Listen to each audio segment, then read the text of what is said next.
رب العالمين، والصلاة والسلام على المبعوث رحمة للعالمين نبينا محمد وعلى آله وصحبه أجمعين. أما بعد، نلتقي معكم في هذا اليوم المبارك لأجل التناصح ولأجل التذاكر في دين الله سبحانه وتعالى. فالله عز وجل يقول في كتابه الكريم: والعصر إن الإنسان لفي خسر إلا الذين آمنوا وعملوا الصالحات وتواصوا بالحق وتواصوا بالصبر. والنبي صلى الله عليه وسلم يقول: الدين النصيحة، الدين النصيحة، الدين النصيحة 3 مرات. النصيحة بمعنى إرادة الخير. قالوا: لمن يا رسول الله؟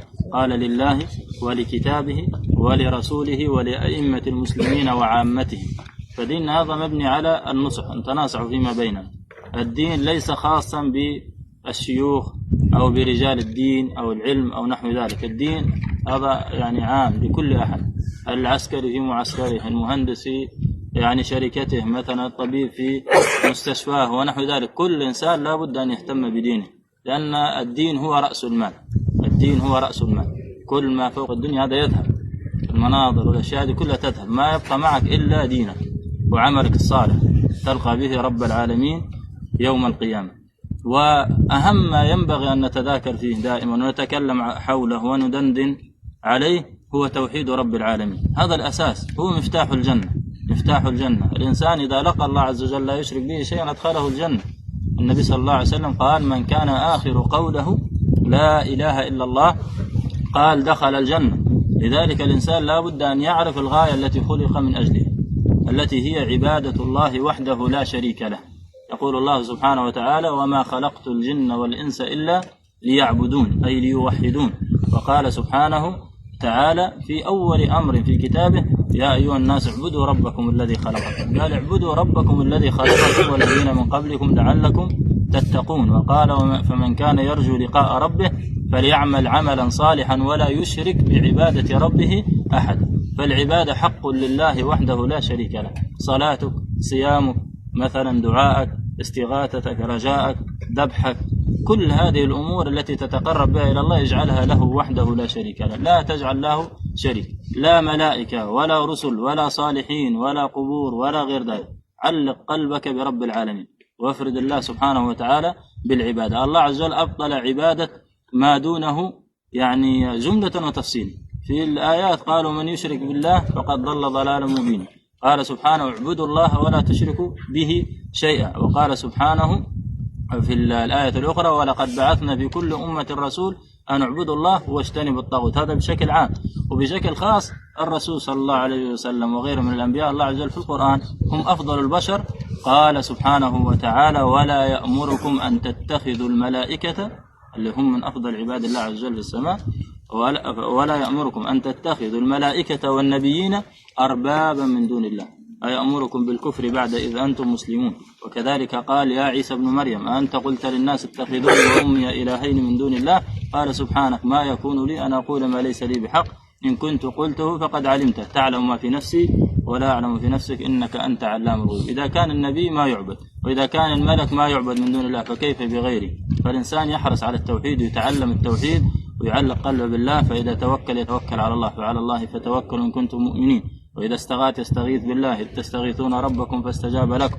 وإذا دعا يدعو الله: لا تدعو من دون الله ما لا ينفعك ولا يضرك، فإن فعلت فإنك إذا من الظالمين. والله عز وجل يقول: أن المساجد لله فلا تدعو مع الله أحد. ذبحت أذبح لله، صلي لله، قل إن صلاتي ونسكي ومحياي ومماتي لله رب العالمين لا شريك له وبذلك أمرت وأنا أول المسلمين. هذا باب.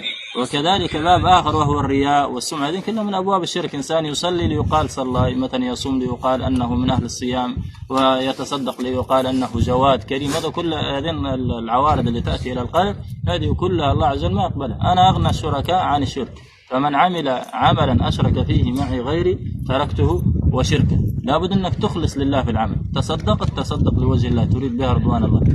صلي لله سبحانه وتعالى. ذبحت تذبح لله وحده، لا تريد رياء ولا سمعة ولا شكر ولا جزاء من أحد. ليش؟ لأن الله عز وجل يقول: ألا لله الدين الخالص. الدين المخلوط اللي في رياء في سمعة رب العالمين ما يقبل الدين الخالص. وما أمروا إلا ليعبدوا الله مخلصين له الدين حنفاء. لابد أن تخلص في العبادة. وكذلك أمر آخر يعني حتى يناقض التوحيد، الإنسان لابد أن يعلم ويتعلمه، ألا وهو مسألة التمائم. الناس اللي يتعلق فيهم اليوم على البيوت، بعض من الناس تجدهم يعلقون الإطارات، وحدين يحطوا في القرون، وحدين مثلا العقال متاع الإبل يربطوا بالسيارة باش يدفع العين، أو يعلقوه على البيت باش يدفع العين، أو يجلب الخير أو يدفع الشر إلى آخره. هذا كله من الشرك بالله. النبي صلى الله عليه وسلم قال: من تعلق تميمة فلا أتم الله له، ومن تعلق ودعة فلا ودع الله له.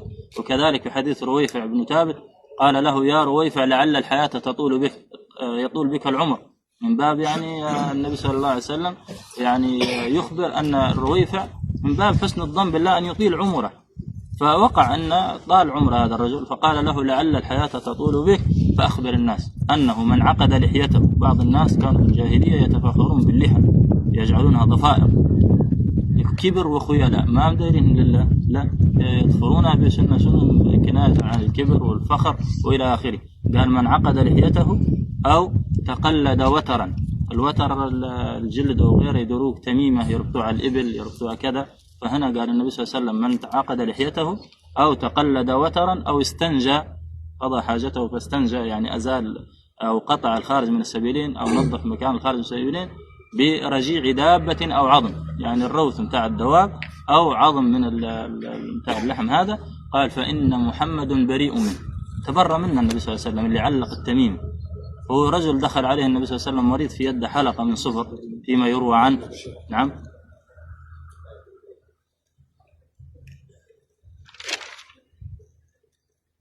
فدخل عليه في يده حلقة من صفر، داير حلقة في يده. كيف تو الشباب اللي يدوروا فين، اللي تلقاه من بلاستيك، واحدة من حديد، من كذا، يدوروهن لأجل يعني إنه يخفف منهم. كذلك عندهم فيهم عقيدة، ما مدارين زينة. الرجل ما يزين بالحديد وبالحلق، صح ولا؟ فما فعلها أو علقها في يده إلا لأنه يعتقد أنها يا تخفف عليه المرض، يا تدفع عنه عين، يا تفعل شيء. فهنا النبي عليه الصلاة والسلام خش على رجل وفي يده هذه، قال له: ما هذه؟ قال: من الواهنة. قال: انزحها، طلعها من يده، فإنها لا تزيدك إلا وهنا، وإن مت وهي عليك ما أفلحت أبدا. ليش؟ لأن التعلق بالسبب من دون الله عز وجل شرك. إذا هنا قالوا أهل العلم هالتمائم، أنت تستهزئ. متى مرات إنسان يستصغر هذا العمل أو يستشوي، يقول لك هو إطار على البيت. انظر، هالإطار مرات يطلعك من الإسلام. إذا كنت تعتقد أن هذا الإطار القوم أو كذا يدفع بنفسه الضر عنك أو يجلب لك الخير، هذا جعلت شريك لله سبحانه وتعالى. لأن اللي يكشف الضر منه رب العالمين. إن يمسسك الله بضر فلا كاشف له إلا هو، وإن يردك بخير فلا راد لفضله. مش قوم أو قرون. وكذلك الله عز وجل قال: قل من ينجيكم من ظلمات البر والبحر تدعونه تضرعا وخفيا لئن أنجانا من هذه لنكونن من الشاكرين. قل الله ينجيكم منها ومن كل كرب ثم أنتم تشركون. من اللي ينجيكم من كل كرب؟ رب العالمين. حتى المرض، وإذا مرضت فهو يشفيك، ما تشفيك تميمة. حتى العلاج لما تأخذ سبب، بس الشافي من؟ رب العالمين. فلذلك قال لي: انزحها فإن مت وهي عليك ما أفلحت أبدا. فالسبب ما تتعلق به. إذا جعلت يعني هو نفسه يفعل هذه الأشياء فهذا شرك أكبر، وكأنك جعلته وسيلة للشفاء وكذا وهو ليس بوسيلة، هذا شرك أصغر وكل خطأ. لأن الله عز وجل في القرآن الذنب الوحيد اللي ما يغفر الشرك. قال: إن الله لا يغفر أن يشرك به ويغفر ما دون ذلك لمن يشاء. وتوعد بالنار لمن يشرك به. قال: إنه من يشرك بالله فقد حرم الله عليه الجنة ومأواه النار وما للظالمين من أنصار. هذه الجزئية الأولى في مسألة التوحيد. انتبهوا، هذا مفتاح نجاتكم يوم القيامة. اللي بينجو الأمان الله عز وجل عطى إنسان واحد، من هو؟ الموحد اللي ما يشرك بالله شيء. هذا عطاء أمان.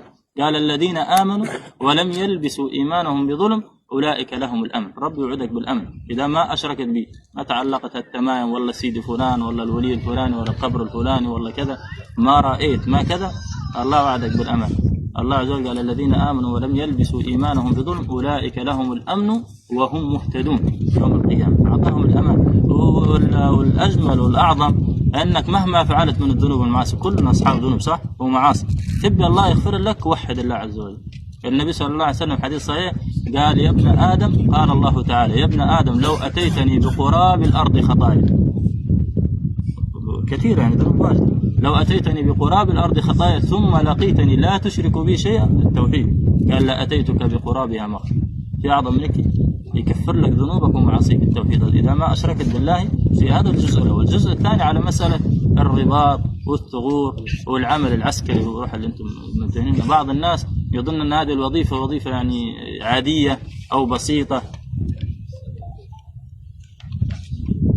أو سهلة. هالوظيفة دي ما مش لأي أحد، يعني حتى هي إن شاء الله نقول إن الله عز وجل أراد بالإنسان هذا خير أنه وفق يجعل عسكري، إذا كان عرف أهمية كلمة الجندي العسكري أو الرجل العسكري، وكذلك عرف الأجور المترتبة على كونك عسكري. ما هي وظيفة لجني الأموال ولا للتصوير ولا للشكل ولا عندي رتبة أنت فاخر بها على الناس، لا، أنت غرض أبعد كانك تبي بها وجه الله والآخرة، أنت أجور عظيمة. واسمع معي أحاديث ثابتة عن النبي صلى الله عليه وسلم، هذه ما قيلت لا في مدرس، لا قيلت في مهندس، لا قيلت في فلان، قيلت في العسكر، في الجنود. يعني الفضائل اللي بنذكرها لكم كلها ذكرت في الجنود، باش تعرفوا عظيم المهمة اللي أنتم فيها.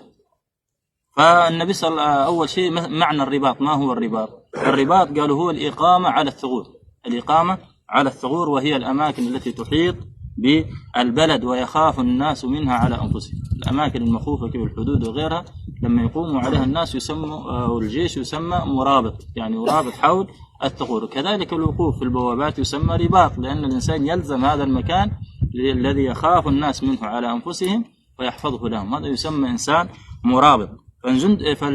فالجند المسلم إذا نوى برباطه هذا في الحدود والبوابات ومكافحته للتهريب والمخدرات وإلى آخره، إذا نوى بذلك وجه الله سبحانه وتعالى وحماية دولته المسلمة وحماية إخوان المسلمين، هنا قال نيته قالوا كالمجاهد في سبيل الله، أجر المجاهد في سبيل الله، لأنه يدافع عن وطنه المسلم وعن أهله وعن المسلمين.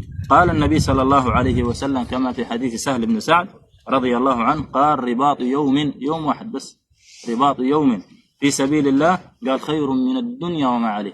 الدنيا هذه اللي تنافس الناس عليه ويتقاتلوا، رباطك يوم واحد محتسب الأجر لوجه الله سبحانه وتعالى خير من الدنيا وما عليه.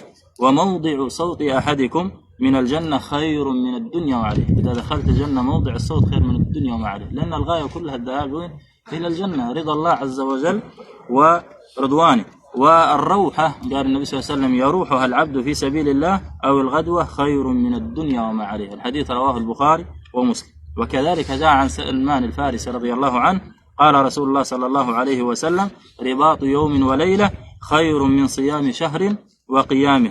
وإن مات الإنسان المرابط، هو مرابط مات، ماذا يجري له؟ قال وإن مات جرى عليه عمله الذي كان يعمل، العمل الصالح يجري عليه ما يتوقف. قال جرى عمله الذي كان يعمله وأجري عليه رزقه وأمن من الفتان، رواه مسلم. وكذلك من فضائله عن فضالة بن عبيد أن رسول الله صلى الله عليه وسلم قال كل ميت يختم على عمله، يعني يتوقف عمله، إذا مات العبد انقطع عمله. قال إلا المرابط في سبيل الله فإنه ينمو له عمل، يزيد إلى يوم القيامة ويؤمن الفتان. الفتان يقصد به سؤال الملكين في القبر، إنسان إذا مات يسأل من ربك وما دينك ومن نبيك، هو يؤمن لأن قدم روحه في دار الدين، يدل على صدقه، ما يحتاج إلى امتحان، صح ولا؟ فهذا إذا كان محتسب وإذا كان إنسان صالح موحد لله عز وجل متبع لنبيه صلى الله عليه وسلم. كذلك عن ابن عباس قال سمعت رسول الله صلى الله عليه وسلم يقول عينان لا تمسهما النار، عينان لا تمسهما النار، عين بكت من خشية الله وعين باتت تحرس في سبيل الله. أنت سهران في البوابة أو في الحدود لأجل ماذا؟ لأجل تحرس بلاد الإسلام، ولا لو كنت تحتسب وجه الله عز وجل، الله عز وجل قال النبي صلى الله عليه وسلم قال هل عيون هذين اللي سهرا لأجل حماية الدين وحوزة المسلمين قال ما تمسهم النار، وهذا وعد من النبي صلى الله عليه وسلم ووعده حق. قال فالمهم فمهنة الرجل رجل الأمن سواء كان في الجيش أو في الشرطة مهنة شريفة عظيمة لمن احتسب فيها الأجر على الله وحسنت نيته وعقيدته والتزم طاعة الله ورسوله.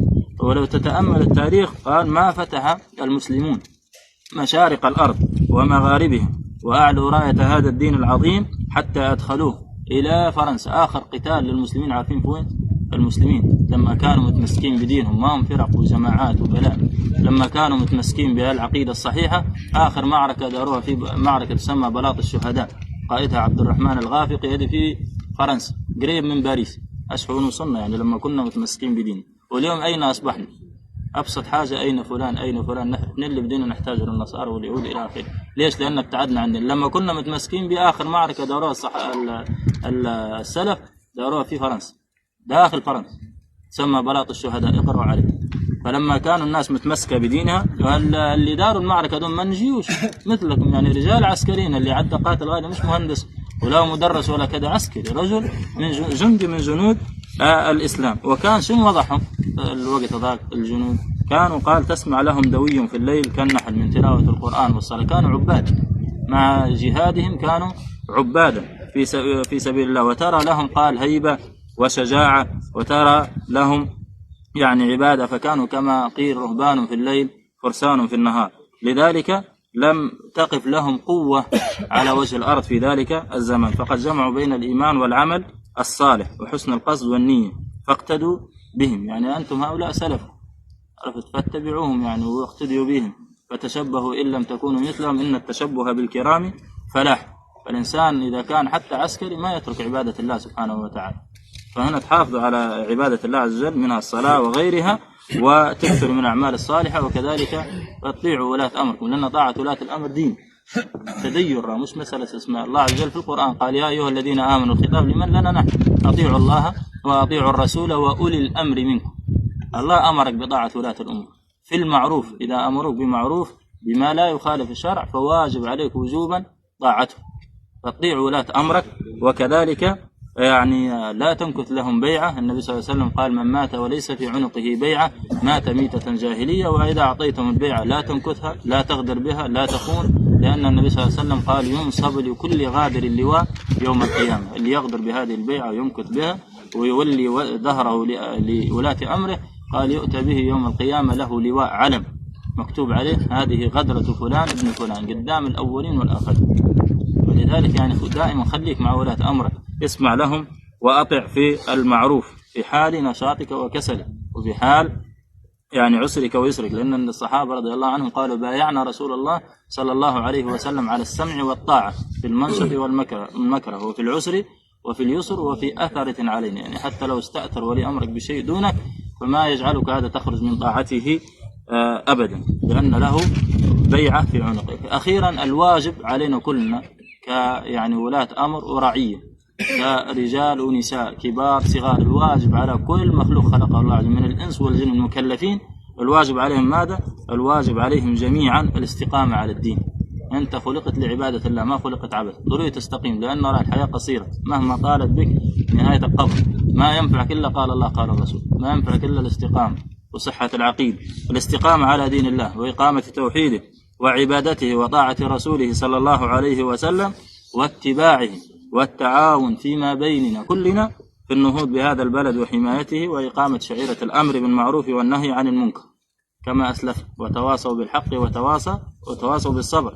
قال والمؤمنون والمؤمنات بعضهم أولياء بعض، يأمرون بالمعروف وينهون عن المنكر. وكذلك الواجب على من ولاه الله أمر المسلمين، ولي الأمر مش غير رئيس الدولة، حتى قادتكم ضباطكم إلى آخرهم تسمعوا لهم وتطيعوا، وهم واجبهم اتجاهكم ماذا؟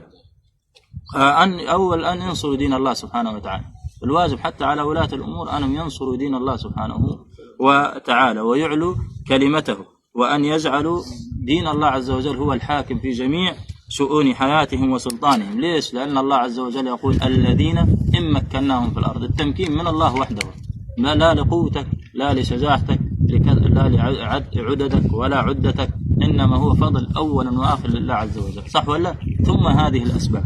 فإذا كان كذلك الله عز وجل ماذا قال؟ قال الذين إن مكناهم، التمكين منا، الذين إن مكناهم في الأرض قال أقاموا الصلاة، مش أفسدوا ولا فعلوا أقاموا، طول عبادة، أقاموا الصلاة وآتوا الزكاة وأمروا بالمعروف ونهوا عن المنكر ولله عاقبة الأمور. هذا هو الواجب على من مكنه الله في الأرض وجعل له سلطة وقوة، وهو إقامة دين الله سبحانه وتعالى.